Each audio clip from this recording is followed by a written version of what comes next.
안녕하세요. 하나님의 형상 여성 우리 오늘 강의를 맡은 세 번째 이야기의 강의자 박혜경이라고 합니다.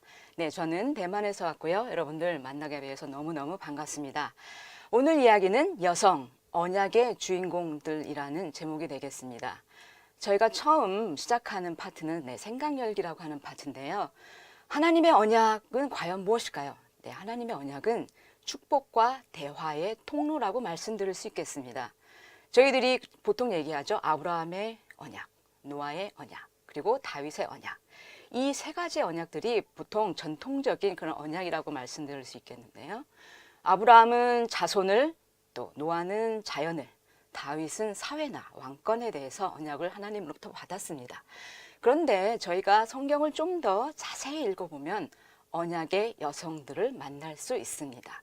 그래서 저는 오늘 사라, 하갈, 한나, 마리아, 그리고 향유 부은 여인의 이야기들을 전하고자 합니다. 첫 번째는 사라입니다. 사라는 저희들이 아브라함의 부인으로 잘 알고 있죠. 근데 저는 이 여인을 변혁의 주체라고 볼 수 있겠습니다. 창세기 17장을 보시면 하나님께서 사라의 이름을 다시 말씀해 주십니다. 내가 너희 아내에게 복을 주어 여러 민족의 어머니가 되게 하리고 백성들을 다스리게 하겠다. 그래서 그의 이름은 사라이다 라고 말씀을 하고 있습니다. 근데 저희가 이렇게 생각해 볼 때 사라, 사례 무엇이 다를까 생각할 수 있겠죠. 먼저 사례는 나의 왕비라고 하는 뜻입니다.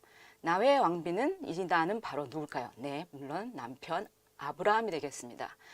나의 왕비는 한 사람의 어떤 왕비, 한 사람의 부인을 얘기하겠지만 사라라고 하는 뜻은 왕비로서 누구 한 사람의 그런 부인이나 어머니가 아니라 전 민족의, 전 열방의 그런 왕권을 또 줄 수 있는 그러한 왕비를 얘기하고 있습니다. 그래서 하나님께서는 사라의 이름을 다시 한번 확인을 시킵니다. 사실은 아브라함이 계속 사레라고 말하는데 히브리어에 키라고 하는 단어가 있습니다. 키는 그야말로 키월드라고 할 수 있겠는데요. 그 키라고 하는 뜻은 왜냐하면이라고 하는 뜻입니다.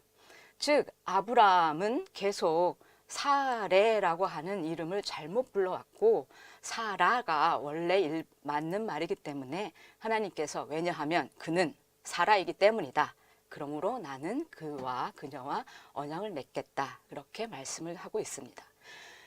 그런데 저희가 언약을 체결하다 보면 그런 생각들이 들어요. 과연 이 언약 내가 지킬 수 있는 것일까?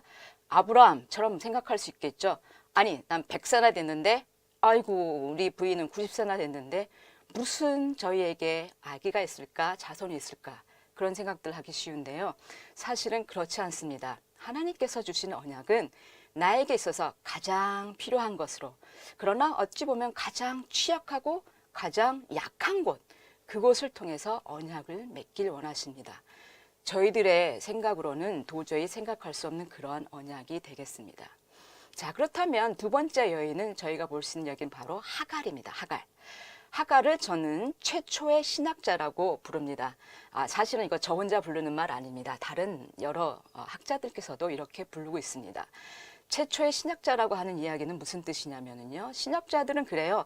보통 하나님이 누구인지, 예수님이 누구인지, 또 성령님이 누구인지 그런 식의 얘기들을 하게 되는데요.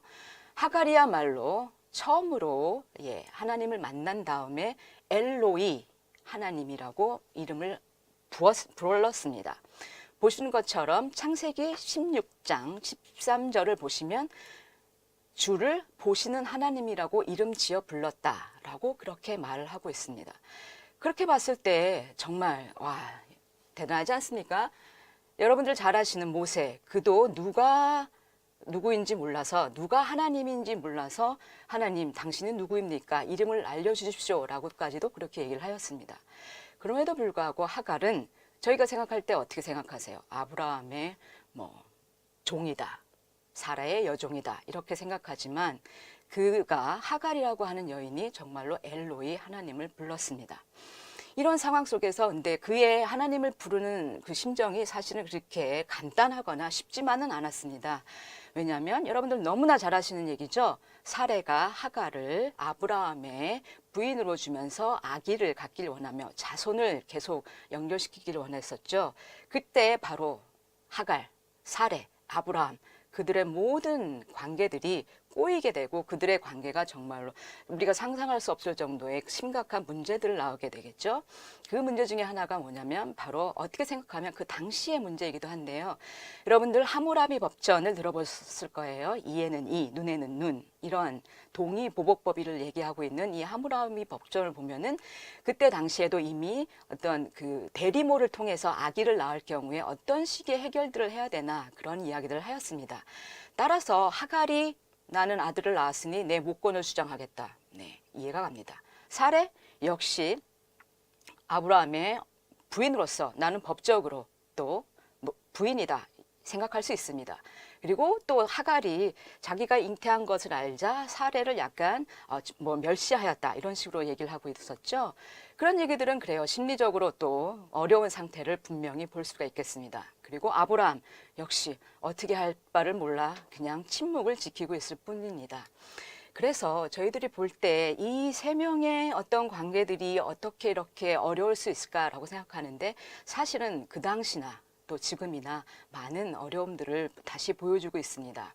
그런데 하나님께서는 아주 확실하십니다. 창세기 16장 10절에서 여러분들이 보시는 것처럼 너는 임신한 몸이다. 아들을 낳게 될 것이다. 그의 이름은 이스마엘이라고 하여라. 내가 고통 가운데서 부르짖었으니 그 소리를 들어줄 것이다. 라는 그런 말씀을 하십니다. 이와 같은 언약, 네, 어렵지 않지만 어렵게 한 건 아니지만 그가 바로 이 이야기들을 듣게 되었습니다. 그렇다면 저희 하갈에 의해서 또 다시 볼 수 있는 분은 바로 한나입니다. 한나, 사무엘의 어머니죠. 사무엘의 어머니 한나는 저희들이 생각할 때 언약의 어머니로서 킹 메이커라고 생각합니다. 보통 네, 왕이 있고 그 왕을 만드는 주변에 사람들이 많이 있는 것들을 여러분 볼 수가 있겠죠. 현대나 고대나 마찬가지라고 볼 수 있겠습니다. 그래서 저희들이 사무엘상 2장을 보시면 한나의 기도를 볼 수가 있습니다. 주께서 나의 마음에 기쁨을 가득 채워주셨다. 이제 나는 주님 앞에서 얼굴을 들 수 있다. 원수들을 앞에서도 자랑할 수 있다. 주께서 나를 구하셨으므로 내 기쁨이 큽니다. 우리 하나님 같은 반석은 없습니다. 이런 말씀은 여러분들 어떤 기도 드리세요? 네, 기도하실 때 한나의 기도는 그야말로 하나님께서 아들을 주신다고 하셨던 그 약속에 대한 언약에 대한 그런 기도입니다. 한나를 생각할 때 저희가 너무 계속 사무엘의 엄마만 이렇게 얘기하시는데 사실은 한나는 그 당시에 있었던 제사장 엘리야와도 아주 대조적으로 볼 수 있는 아주 킹메이커로서의 대단한 역할을 한 여인입니다. 그래서 저희가 사무엘상 2장을 보시면 지금 나오시는 것처럼 교차대꾸법이라는 그러한 해설을 붙일 수 있겠습니다. 전체 2장이 1절에서 36장 6절인데요. 1절에서 11절 한나의 기도, 11에서 17절 엘리의 아들들의 어떤 나쁜 행동들, 18절에서 21절 그리고 사무엘에 등장하는 것, 그리고 자녀를 축복을 받은 한나의 이야기, 그리고 22절에서 36절 다시 엘리 아들들의 악행과 저주가 나옵니다. 그래서 보통 이걸 이렇게 얘기해요. A, B, A-, B-. 네, 그렇죠. 그러니까 계속 한나 이야기 양옆으로 나와 있고 그다음에 또 B로서 엘리의 얘기들이 나오면서 상당히 두 가지를 두 사람 한나 엘리를 강조를 하면서 한나의 킹메이커로서의 역할을 아주 크게 부각을 시키고 있습니다. 그래서 특별히 제가 강조하고 싶은 바는 바로 사무엘상 2장 1절과 8절에 나와 있는 말씀입니다. 여러분들이 기도를 드리면서 또 나를 위한 기도 많이 들을 수 있습니다. 또 국가를 위한 기도, 교회를 위한 기도, 사회를 위한 기도를 들을 수 있는데요. 하나는 특별히 지도자가 누구인가, 어떤 지도자가 언약을 받은 지도자일까라고 하는 그런 기도를 드렸습니다. 제가 보시는 것처럼 내 뿔이 여호와로 말미암아 높아졌으며 가난한 자들을 진토에서 일으키시고 빈궁한 자를 거름더미에서 올리사 귀족들과 함께 앉게 하시며, 여러분들 이 기도 어떻게 생각하십니까? 요새의 오늘날의 지도자, 오늘날의 우리 만날 수 있는 지도자, 또 내가 지도자가 된다면 어떤 기도를 할 수 있을까? 다시 한번 생각해 주는 그런 기도가 아닐 수 없겠죠. 네 번째 저희들이 만날 여인은 마리아입니다. 마리아는 예수님의 어머님 너무나 잘 아시는 그런 저희들의 성모 마리아에도 말씀하시기도 합니다만 마리아입니다. 그래서 마리아는 언약의 싱어송라이터라고 제가 명명을 하였습니다. 싱어송라이터는 그렇죠. 노래도 부르고 가사도 짓고 곡도 쓰고 그야말로 모든 자기가 갖고 있는 감정을 다 표현하는 그러한 사람들이죠. 마리아가 바로 그랬습니다. 그래서 저희들이 볼 수 있는 오늘의 말씀은 누가복음 1장 46절에서 56절에 있는 말씀인데요. 특별히 제가 46절에서 48절을 강조하였습니다. 한번 읽어볼게요. 내 마음이 주님을 찬양하며 내 영혼이 내 구주 하나님을 높임은 주께서 이 여종의 비천함을 돌보셨기 때문입니다. 이제부터는 모든 세대가 나를 행복하다 할 것입니다. 여러분들은 어떻게 생각하세요? 원하지 않았던 모르죠. 원하든지 안 원하든지 임신 소식에 놀라는 사람이 바로 이 마리아였습니다. 너무나 갑자기 찾아온 임신, 그러나 하나님의 또한 언약, 받을 수밖에 없는 그런 언약. 그야말로 임마누엘의 하나님을 어떻게 만날 것인가. 그야 찬양으로 만난 그런 저희들의 마리아를 볼 수 있겠는데요. 처음 이 천사로부터 얘기를 들었을 때 사실은 많이 놀랐고 제가 말씀드린 것처럼 그래서 찾아간 사람이 바로 엘리자베스였습니다. 엘리자베스 그 마리아의 친조 바로 그도 몰랐던 그런 전혀 기대하지 않았던 임신을 하였기 때문이었죠. 바로 그래서 엘리자베스가 마리아에게 그 축복을 주며 너도 또한 하나님의 축복을 받은 사람이며 또 아들을 받을 것이다 라고 하는 그런 얘기를 해줍니다. 그래서 제가 지금 마그니피카트라고 하는 그런 용어를 적어놨습니다. 이 말씀은 바로 마음이 주님을 찬양하며 라고 하는 그런 말씀을 라틴어화한 그런 말인데요. 얼마나 찬양을 하고 싶었을까. 또 놀란 그런 임신이었지만 그럼에도 불구하고 하나님의 임마누엘 예수가 오신다는 그 말씀에 얼마나 기뻐서 내 모든 내 뿔이 다 찬양을 한다라고까지 얘기를 하고 있습니다. 그래서 제가 여러분들 보시는 것처럼 지금 웹사이트에 하나 올려놨죠. 그 프랑크푸르트 방송 교향악단이 마그니피카트라고 하는 바하의 음악을 연주를 한 것입니다. 아마 여러분들 한번 보시면은 아주 흥미롭게 보실 수 있으실 거예요.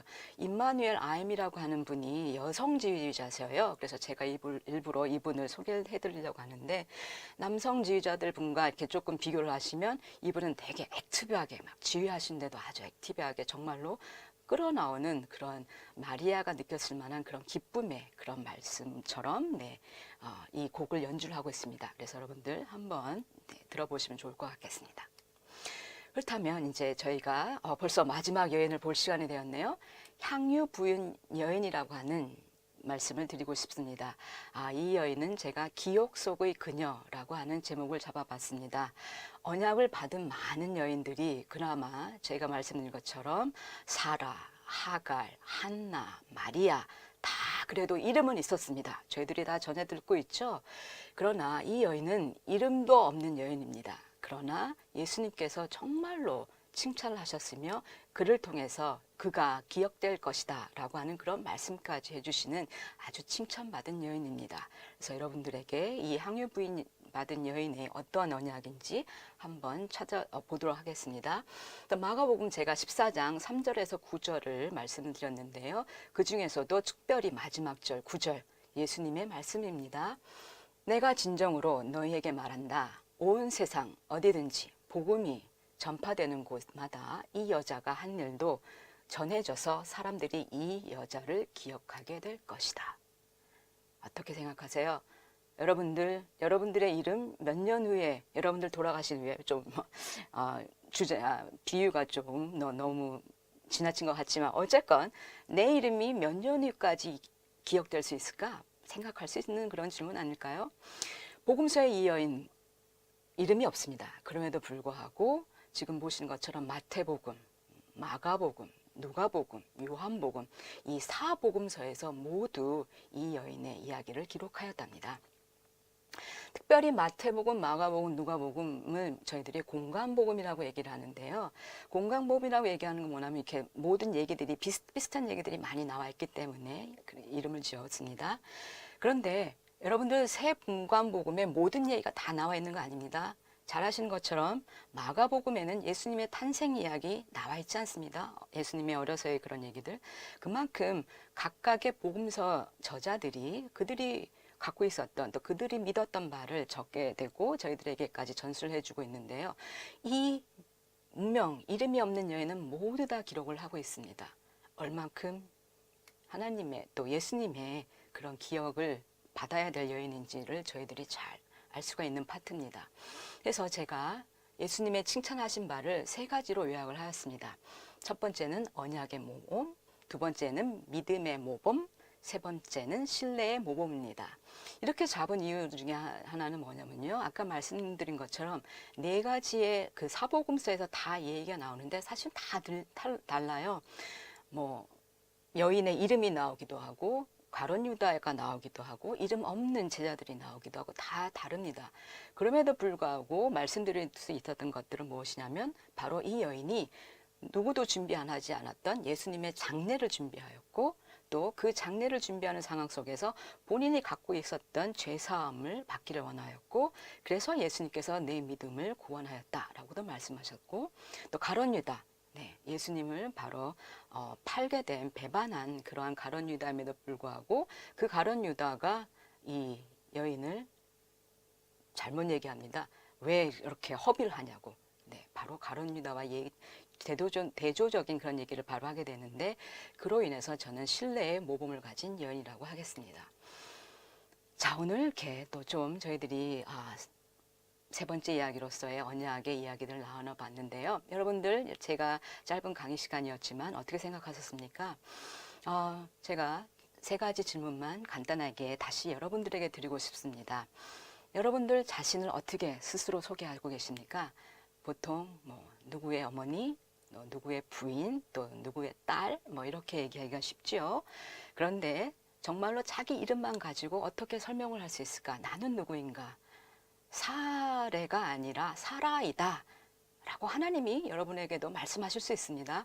네, 그 정체성을 찾을 때 저희들은 언약을 하나님으로부터 다시 잘 받을 수가 있습니다.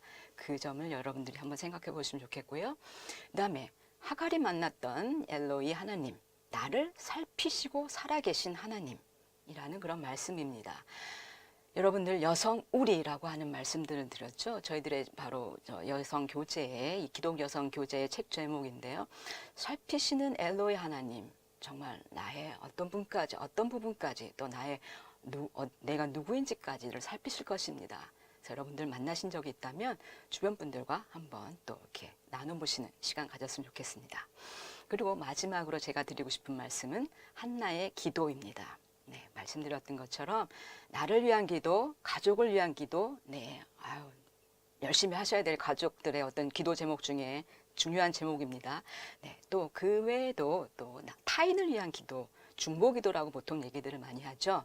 지도자를 위한 중보 기도, 지도자를 위한 기도문 한번 작성해 보시면 저희들이 서로 나누면서 또 그걸 통해서 과연 하나님께서 언약을 어떻게 주실지 또 특별히 여성들 또 여러분들과 저 YWC에 계신 모든 분들과 또 대한민국 또 전 세계에 있는 저희들에게 어떤 기도가 중요한 기도일지 그럴 때 또 하나님께서 저희들을 통해서 언약을 체결해 주시며 축복해 주시며 대화로 인도해 주실 줄로 믿습니다. 자, 오늘 강의는 여기까지 하겠습니다. 감사합니다.